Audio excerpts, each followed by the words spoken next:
Hari ini saya akan menyampaikan firman Tuhan dengan judul Pemulihan Hati, The Restoration of the Heart. Amsal 4 ayat 23 berkata gini, jagalah hatimu dengan segala kewaspadaan karena dari situlah terpancar kehidupan. Tahukah Anda bahwa hati kita adalah sumber dari hidup kita? Apa yang ada di hati kita itu yang akan keluar lewat perkataan, pikiran maupun perbuatan kita. Kalau hati kita bersih, maka perkataan kita, perbuatan kita, dan pikiran kita juga bersih. Tapi kalau hati kita kotor, maka pikiran kita, perkataan kita, dan perbuatan kita kotor. Segitu pentingnya kita belajar jaga hati. Di dalam Alkitab bahasa Inggris, terjemahan NIV dikatakan gini, above all else, guard your heart, for it is the wellsprings of life. Dikatakan bahwa hati kita itu sumber mata air kehidupan kita. Bahwa semua yang kita lakukan dalam hidup ini mengalirnya tuh dari hati. Kenapa penting banget kita jaga hati kita? Karena hidup kita nggak mungkin baik kalau hati kita nggak bersih. Hati kita menentukan hidup kita. Sumber dari semua yang kita lakukan dalam hidup ini adalah hati kita. Tahukah bahwa Roh Tuhan itu berdiam di hati kita. Dalam 2 Timotius 1 ayat 16 dikatakan, peliharalah harta yang indah, yang telah dipercayakannya kepada kita oleh Roh Kudus yang diam di dalam kita. Hati kita adalah tempat kediaman Roh Kudus. Kita harus jaga hati kita tetap bersih supaya Roh Kudus betah tinggal di situ. Orang yang punya Roh Kudus di dalam hatinya, hidupnya akan selalu dipimpin oleh Roh Allah. Banyak kali dalam hidup ini, dalam mengambil keputusan, dalam melakukan apapun, kita butuh hikmat dari Tuhan. Kalau hati kita nggak bersih, kita nggak peka dengan pimpinan Tuhan dalam hidup kita. Matius 5 ayat 8 bilang gini, berbahagialah orang yang suci hatinya, karena mereka akan melihat Allah. Apa artinya? Orang yang hatinya bersih, yang bisa dengar pimpinan Roh Allah di dalam hatinya. Banyak kali dalam hidup ini kita nggak peka lagi dengan pimpinan Roh Tuhan. Karena hati kita nggak bersih. Apa yang mengotori hati kita? Yang mengotori hati kita adalah ini, Efesus 4 ayat 30. Dan janganlah kamu mendukakan Roh Kudus Allah, yang telah memeteraikan kamu menjelang hari penyelamatan. Ayat 31. Segala kepahitan, kegeraman, kemarahan, pertikaian, dan fitnah hendaklah dibuang dari antara kamu. Demikian pula segala kejahatan.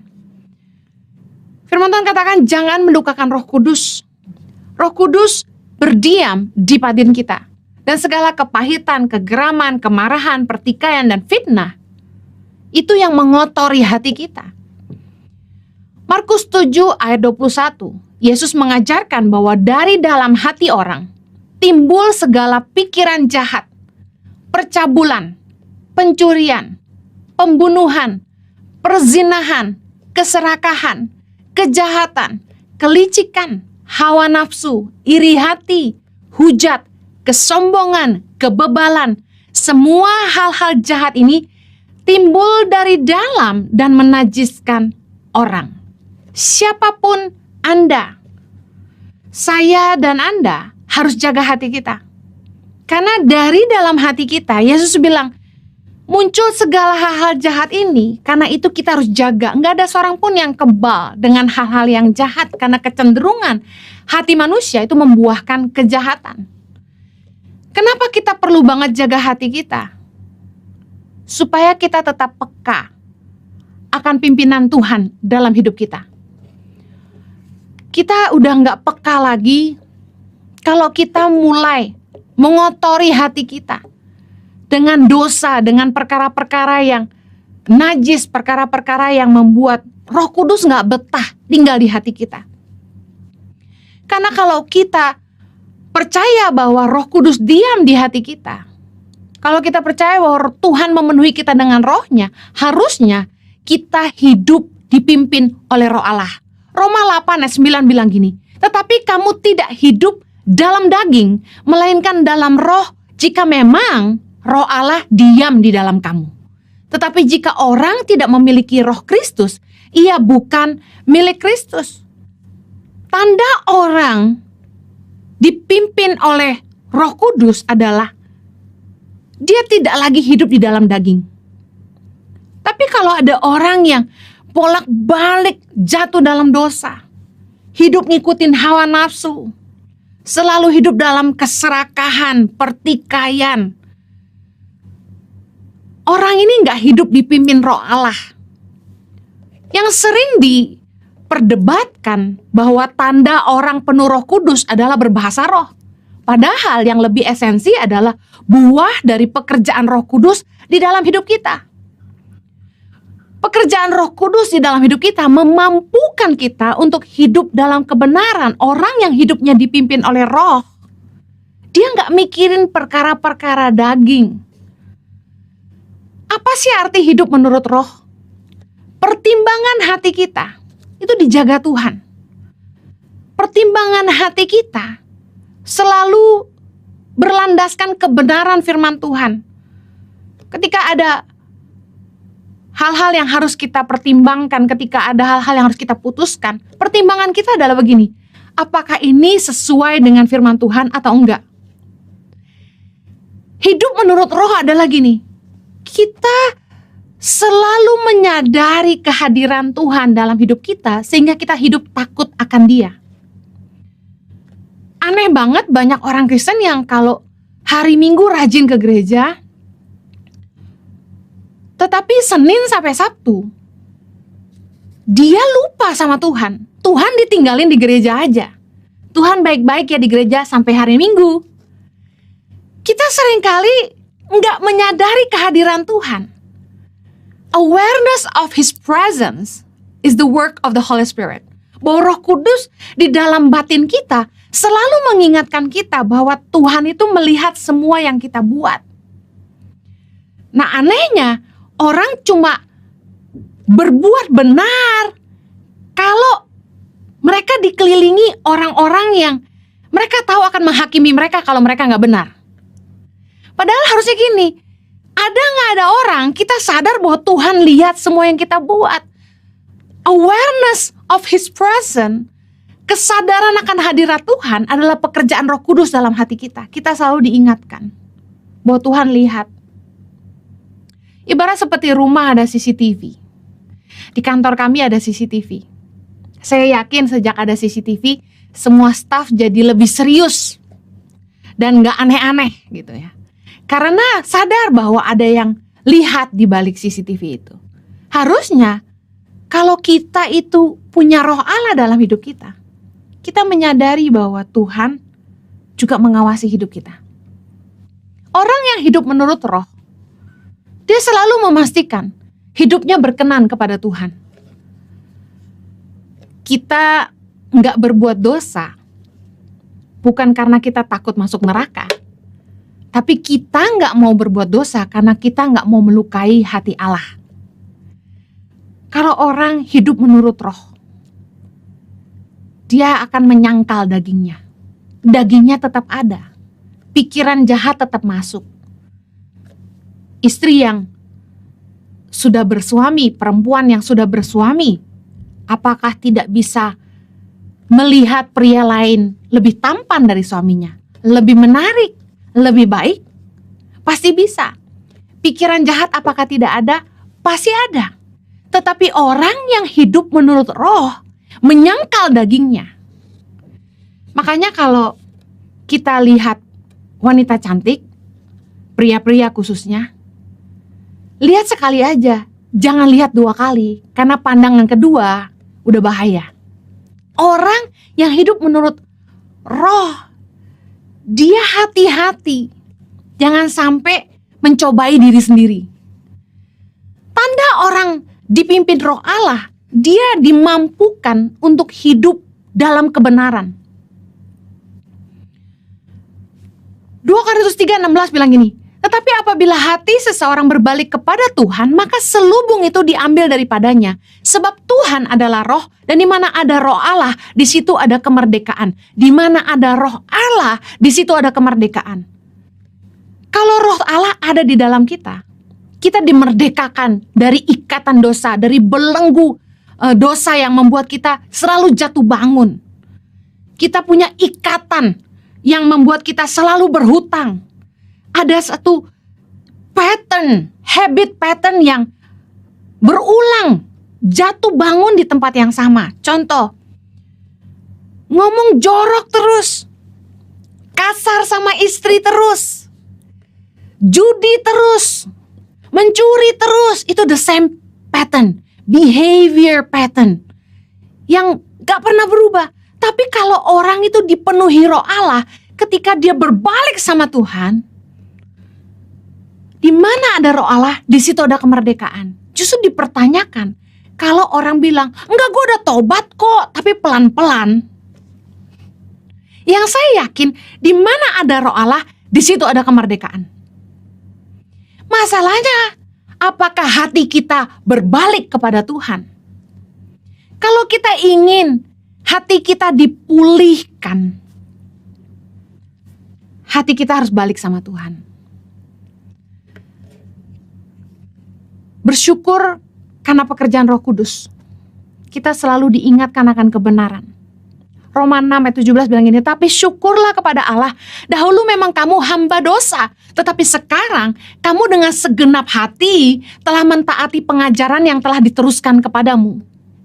Godaan di hidup kita, godaan daging untuk hidup dalam hawa nafsu dan dosa selalu ada. Godaan serakah tetap ada. Tetapi bersyukur, Roh Allah memampukan kita untuk melakukan kebenaran, memilih untuk taat sama Tuhan. Pekerjaan Roh Kudus itu memerdekakan kita dan membuat kita lahir baru. Ada istilah lahir baru dalam kekristenan, yaitu ketika seseorang dijamah oleh Roh Kudus, mata hatinya terbuka. Dia menyadari hidupnya dalam dosa dan dia ingin berbalik dan hidup sungguh-sungguh ikut Tuhan.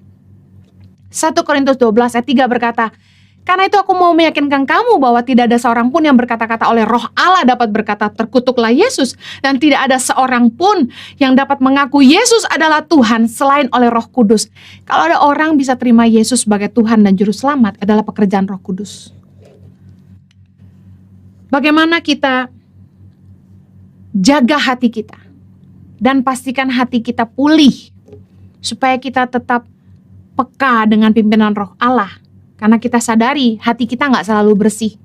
Kita harus selalu terus datang sama Tuhan, minta Tuhan memulihkan hati kita. Makanya kita harus berbalik kepada Tuhan. Itu awal yang pertama. Tapi kemudian bagaimana kita jaga hati kita untuk tetap bersih, supaya kita peka sama pimpinan Tuhan, supaya kita dimampukan untuk hidup dalam kebenaran. Kita sendiri harus punya komitmen untuk berhenti mengotori hati kita. Ada orang yang dia bilang gini, doakan saya supaya saya bertobat. Saya mau kasih tahu, mau didoakan oleh hamba Tuhan secanggih apapun, mau didoakan oleh hamba Tuhan sebesar apapun, orang gak akan bertobat kecuali dia ngambil keputusan untuk berbalik dari jalan-jalannya yang jahat. Bertobat itu butuh kesungguhan hati. Berubah itu butuh komitmen. Gak bisa ngandalin didoain doang. Anda pengen diludahin, didoain, dipukulin, gak akan ngerubah kalau hatimu sendiri gak mau berbalik sama Tuhan. Kita harus ngambil komitmen, berhenti mengotori hati. Contoh, udah dibersihin hatinya sama Tuhan. Tuhan udah pulihin, tapi dikotorin lagi. Keputusan siapa? Kita punya kehendak bebas. Ayo buang semua yang kotor dan jahat. Yakobus 1 ayat 21. Sebab itu buanglah segala sesuatu yang kotor dan kejahatan yang begitu banyak itu. Dengar baik, kita harus ngambil keputusan untuk berhenti ngotorin hati kita. Berhenti melakukan apa yang jahat di mata Allah. Tinggalin dosa dan hidup kita yang lama.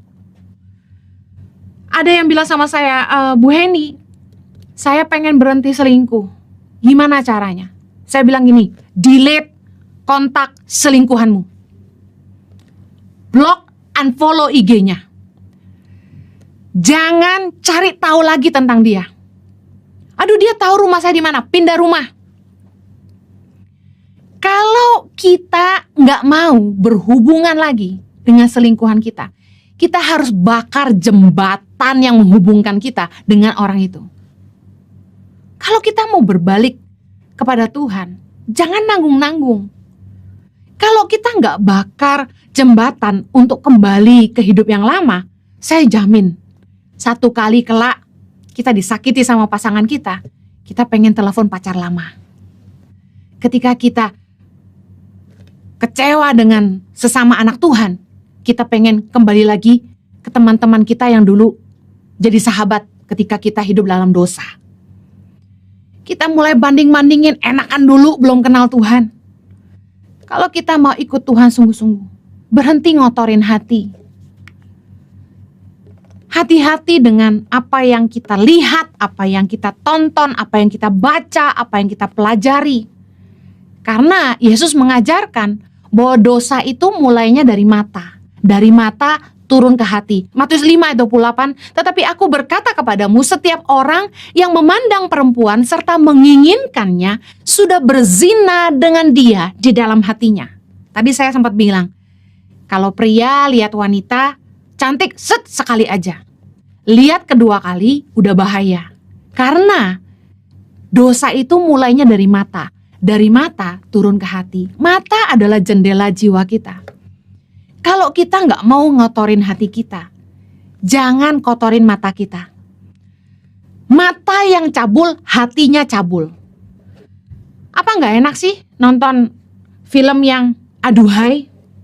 Pasti menarik lah, tergoda lah. Tapi dengar resikonya, hatimu kotor. Saya pernah ikut seminar tentang pornografi, bagaimana lepas dari pornografi. Dalam seminar ini diajarkan bahwa orang yang kecanduan pornografi itu dimulai dari melihat pornografi skala kecil. Gambar dulu, film sekali, 2 kali, lalu ketagihan. Yang bahayanya kemudian membuat hubungan, seksual pernikahannya jadi nggak sehat.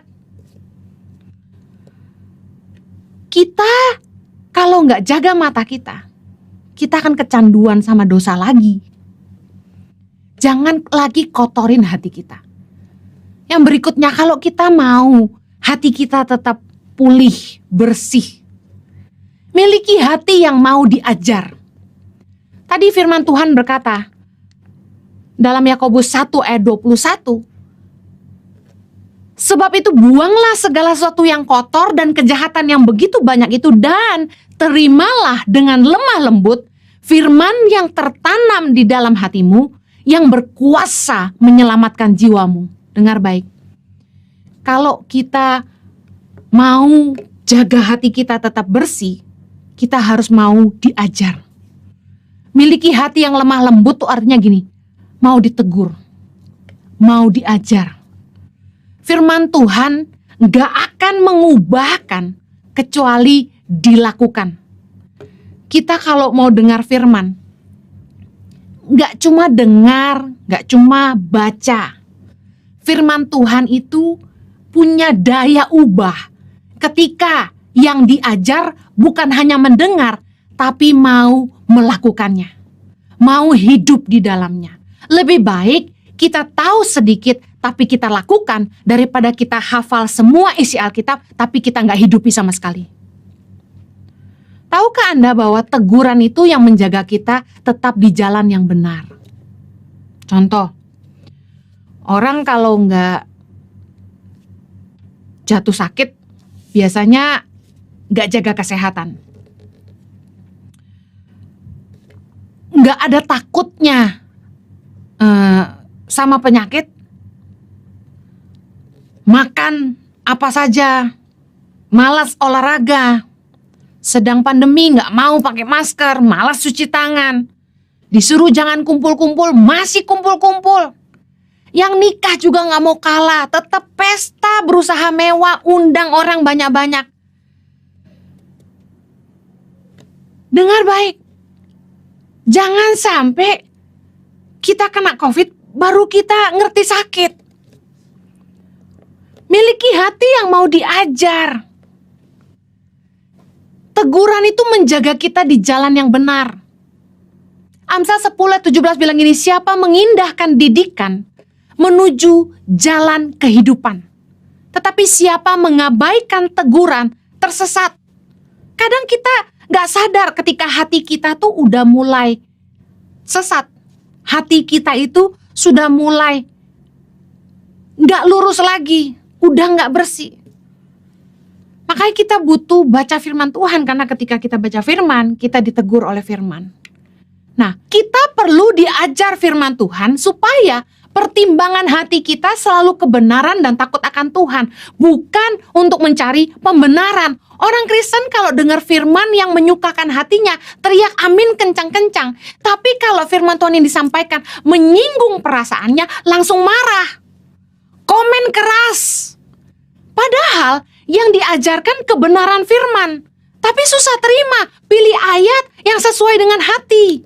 2 Timotius 4 ayat 3 bilang gini, karena akan datang waktunya orang tidak dapat lagi menerima ajaran sehat, tetapi mereka akan mengumpulkan guru-guru menurut kehendaknya untuk memuaskan keinginan telinganya.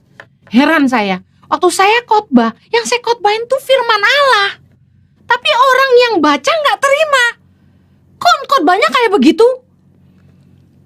Saya bingung, kok firman Tuhan dilawan. Mending kalau misalnya saya ubah kata-katanya, atau saya ngajarin gak sesuai ayatnya. Ini diajarin sesuai ayatnya, masih suka marah-marah. Jangan pilih ayat yang menyukakan telinga kita, yang menyenangkan hati kita. Giliran dibilang berkat, aminnya kencang-kencang. Tapi giliran diajarin, semua marah-marah. Dengar baik, kalau kita mau hati kita bersih, kita harus mau diajar firman Tuhan. Yang terakhir, bagaimana hati kita bersih? Jangan simpan akar pahit. Ada yang bertanya kepada saya, Bu Heni, gimana sih kunci pemulihan hati? Saya terluka sama suami, sama teman, sama keluarga. Saya mau bilang gini, kunci pemulihan hati kita adalah mengampuni. Ibrani 12 ayat 15, jagalah supaya jangan ada seorang pun menjauhkan diri dari kasih karunia Allah, agar jangan tumbuh akar yang pahit, yang menimbulkan kerusuhan dan yang mencemarkan banyak orang. Jangan tumbuh akar yang pahit, karena orang yang pahit itu menimbulkan kerusuhan dan kemudian mencemarkan banyak orang. Lihat, orang yang suka jelek-jelekin orang lain, itu biasanya hatinya pahit. Saya percaya gini, pekerjaan Roh Kudus dalam hati kita adalah membuat kita merasakan kasih Allah. Dia memenuhi kita dengan kasih-Nya setiap hari, yang memampukan kita untuk mengasihi semua orang, termasuk mereka yang bersalah kepada kita. Mari belajar dari Yesus. Lukas 23 ayat 34, Yesus berkata, ya Bapa, ampunilah mereka, sebab mereka tidak tahu apa yang mereka perbuat. Bayangkan, Yesus mengajarkan kita di akhir hidupnya, di bumi sebagai manusia. Ujian yang dihadapi Yesus adalah pengampunan. Di atas kayu salib, Yesus melepaskan doa bagi orang-orang yang bersalah. Bagaimana kita bisa ngampuni?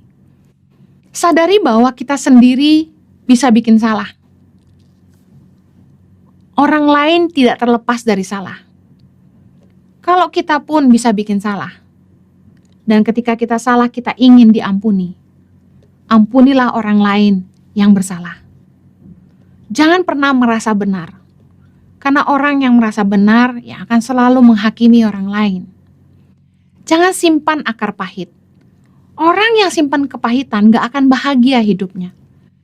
Saya hidupnya enteng, kenapa? Karena gak nyimpan dendam sama siapapun.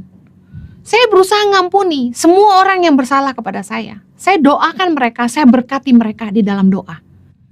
Berkati musuhmu, kata firman Tuhan. Berdoalah bagi mereka yang mengutuk kamu. Kita harus belajar melakukan firman Tuhan.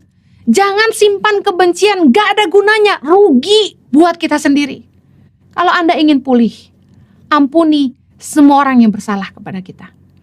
Jangan simpan luka, jangan simpan dosa orang lain. Bukan bagian kita untuk menghakimi mereka. Biarlah setiap orang berurusan dengan Tuhan saja. Saya berdoa agar Anda dipulihkan dan roh Tuhan memerdekakan Anda. Mari kita berdoa. Bapa di sorga, kami bersyukur buat kebenaran firman-Mu. Berdoa agar roh-Mu yang tinggal di batin kami terus mengajar kami, terus membimbing kami dan memulihkan hati kami. Supaya kami gak lagi hidup dalam akar pahit, kami gak hidup lagi dalam dosa. Kami boleh jaga hati kami bersih. Terima kasih Tuhan untuk roh-Mu yang berdiam dalam batin kami dan senantiasa menuntun kami. Biar kiranya pimpinan-Mu Tuhan terus nyata dalam hidup setiap mereka. Demi nama Yesus kami berdoa. Amen.